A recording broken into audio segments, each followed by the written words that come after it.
So this happened about 2 years ago, back when I was working as a junior graphic designer for this marketing agency downtown. Our office was on the 14th floor of an old high-rise, one of those places with heavy brass elevators and a lobby that always smelled like floor wax. It was late October, and I was pulling an all-nighter to finish a holiday campaign. By 10:30 p.m. the office was completely dead. We had an open floor plan, which meant the entire level was just a sea of empty cubicles, and the building used these motion sensor lights to save energy, so while my section, the creative section, was lit up, the rest of the floor was pitch black. So I was just sitting there doing my work, zoning out to a podcast, when I realized I needed some water. I took my headphones off and the silence, it hit me instantly. It was this heavy, kind of like silence you only get in big buildings when the AC shuts off and no one else is around. I walked to the break room, grabbed a drink, and was heading back to my desk when I heard it. A click, clack, click. It was the sound of typing coming from the sales department section, which was all the way across the floor in the dark. I froze. I could swear for a fact that I was the only one left on the floor. I'd watched the last account manager leave hours ago. I told myself it was maybe just the building or maybe the ice maker in the fridge, but then it happened again. Click, clack, click. It sounded like an old mechanical keyboard, the kind that makes those really loud, tactile noises. And so I called out, asking if anyone was there. My voice echoed across the room, but nobody answered. No chair squeaks, no signs of movement whatsoever, just dead air. So I went back to my desk and put my headphones on, but I just couldn't focus. I kept glancing over the top of my monitor toward the dark abyss of the sales department. About 20 minutes later, the motion lights in the sales section suddenly flickered on. A wave of dread washed over me.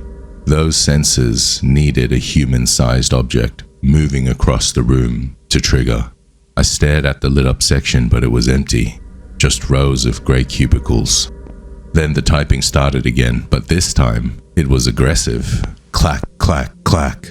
It sounded like someone was angry typing, just like furiously hammering away at the keys. It was violent enough that I could hear it clearly from almost 50 yards away. I grabbed my phone and turned on the flashlight. I started walking toward the sales department, telling myself it had to be, a computer glitch or maybe a cleaning crew member I hadn't seen. As I got closer, the typing continued, getting louder and louder. I reached the edge of the sales floor, and the sound was coming from the back corner office. I walked down the aisle, my heart pounding in my throat. I called out again, asking who was there. The typing stopped instantly. I reached the back row and looked around the corner of the cubicle where the sound had come from, and it was empty. The monitor was black, the keyboard was just sitting there, untouched. There was no one under the desk or hiding in the corner. I felt like I was losing my mind. I touched the keyboard, it was cold. I touched the computer, and that was cold too. Like it hadn't been turned on or used for hours. I backed away slowly, keeping my eyes on that corner, and I decided that I was just done with it. So I turned around and speed-walked back toward my desk to pack up and go home. As I passed the break room, the elevator dinged and I nearly jumped out of my skin. The doors slid open and Marcus, the night janitor, walked out with his trash cart. I let out a huge breath of relief. Marcus took his headphones out and asked me what I was doing there so late. I didn't want to sound crazy, so I just told him the building was making some weird noises and I was heading out. Marcus laughed and said old buildings always make noise. He said he was just going to empty the trash bins in sales and then he'd head down too. He started pushing his cart toward the sales department, the area I'd just come from. I went to my desk and started shoving my laptop into my bag. I just wanted to get out of there. I was zipping up my bag when I heard Marcus stop moving. The squeaky wheels of his cart just halted abruptly. Then I heard him yell, asking who was there. I ran out from behind my desk. Marcus was standing in the middle of the aisle, staring intently at the back corner I just investigated. And he didn't look at me, he just kept staring at the dark corner. He pointed a shaking finger and told me someone had just stood up from behind the cubicle, looked at him, and then ducked back down. And then the typing started again. But it wasn't just typing this time, it was smashing. Bam, bam, bam. It sounded like someone was taking their fists and smashing them repeatedly against a desk. Marcus abandoned his cart immediately. He turned around and started running toward me, his eyes wide with a genuine terror. I told him we needed to go right now. We hit the stairwell door and sprinted down 14 flights of stairs. I don't think either of us breathed until we hit the lobby. We burst out of the front doors onto the street. Marcus refused to go back up to finish his shift. He called a supervisor from the sidewalk and made up an excuse about a family emergency. I went back the next day in broad daylight to check that back cubicle, and what I found still messes with me to this day. The keyboard was fine, but the monitor was covered in kind of like greasy, oily handprints. It looked like someone had pressed their hands flat against the monitor over and over again, leaving hundreds of these frantic, overlapping prints. Then I went to my own desk.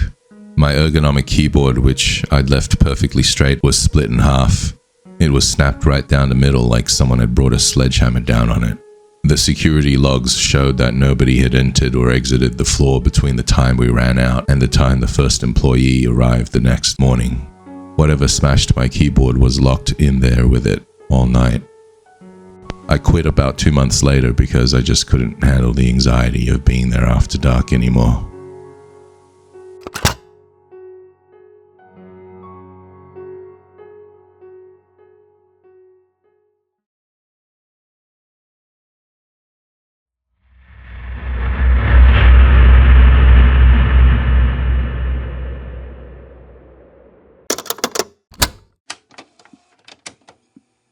Back in 2019, I was taking a gap year and living with my uncle in a tiny town in rural Ohio. To save money for college, I took the only job I could find, the graveyard shift at a place called Miller's Stop. It was this rundown independent gas station on a lonely state highway, surrounded by miles of cornfields. My shift ran from 11 p.m. to 7 a.m. The owner was this old grumpy guy who basically handed me the keys and told me that if I fell asleep, I was fired. For the first few hours of my shift, we'd get the occasional trucker, but after 2 a.m. the place was just a ghost town. It was just me, the hum of the slushy machine, and the darkness outside. Now the layout of the place is kind of important to this story, so keep it in mind. I stood behind a counter in what was essentially a glass box. Off to the far right of the lot, in the dark where the pavement turned to gravel, there was an old air pump. It had one of those black rubber hoses that snakes across the ground, and whenever a car drove over it, a bell would ring inside the store. The first couple of weeks were boring. Then on a Tuesday at around 3:30 a.m., ding ding, I hear the bell ring.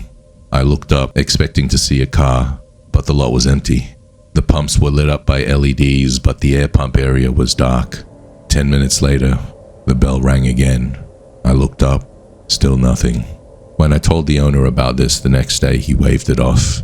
He said the cold weather made the rubber of the air pump's hose stiff, which could trigger the bell. Either that or it was just animals. So I learned to ignore it. Every night at around 3 a.m., the bell would ring, and it just became background noise. Fast forward to mid-November. It was a windy night and the corn had been harvested, leaving just acres of dead stubble. At around 3 a.m., once again, the bell went off.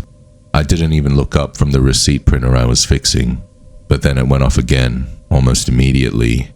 Ding ding, and then again, and again. This wasn't random. There seemed to be a pattern, like someone was jumping on the hose maybe. I finally looked up, and the lot was empty. I walked out from behind the counter and approached the front glass, cupping my hands around my eyes to block the glare. The ringing stopped the moment I got close to the window. The motion light over the air pump was broken, so that corner was pitch black. I couldn't see anything, but I had a heavy, sick feeling that I was being watched. I went to the back office to check the security cameras. We had a monitor that cycled through 4 grainy black and white feeds. I froze the screen on camera 3, and my heart just sank. There was a person, this guy, just lying face down on the pavement next to the hose. They were dressed in dark clothes, blending in with the road. As I watched, the figure moved, but they didn't stand up. They dragged themselves forward like a snake, sliding across the ground until their hand reached out and pressed down on the hose. Ding ding, the bell echoed in the front of the store. Then the figure stopped moving. Slowly, they tilted their head back until they were looking directly up at the camera lens. The resolution was terrible, but I could see their eyes glowing white in the infrared light, and I could see a wide grin on their face. I got the sense they knew I was watching. I stumbled back, scrambling for my phone to call 911. My hands were shaking so bad I almost dropped it. Then I hear a ring, but not the ring of the air pump's bell. It was the chime of the front door sensor. Someone had just walked into the store. I was in the back office and there was no back exit. I slammed the office door shut and locked the deadbolt. I backed into the corner, grabbing a heavy metal stapler from the desk, and I listened. I heard the wet squeak of sneakers on the floor, really slow, like deliberate steps. The footsteps stopped right outside the office door. Then I hear a man's voice from the other side. It wasn't shouting, it was calm, almost conversational. "I have a flat tire," he said. "I need some help with the air pump." He sounded like a regular guy, which just somehow made things worse. I didn't answer. The doorknob jiggled, gently at first, then harder. Then the knob stopped moving, and silence fell over the store. I waited for minutes that felt like hours. Finally, the front door chime rang again. The guy had left. I stayed in that office until I saw the blue and red lights of a police cruiser on the monitor. When I came out, the store was empty. The police reviewed the footage, and they saw the guy crawling on the ground. They saw him look up at the camera. They saw him enter the store. But here's the part that really made my skin crawl. On the tape, when the guy enters the store, he doesn't just go straight to the office. Instead, he walked behind the counter first and just stood there for like a solid minute, just staring at the magazine and open energy drink I'd left there. Then he reached into his pocket, pulled something out, and placed it on the counter. The officer went to the counter and picked it up with a gloved hand and showed it to me. It was a Polaroid photo. It was grainy and taken at night with a flash.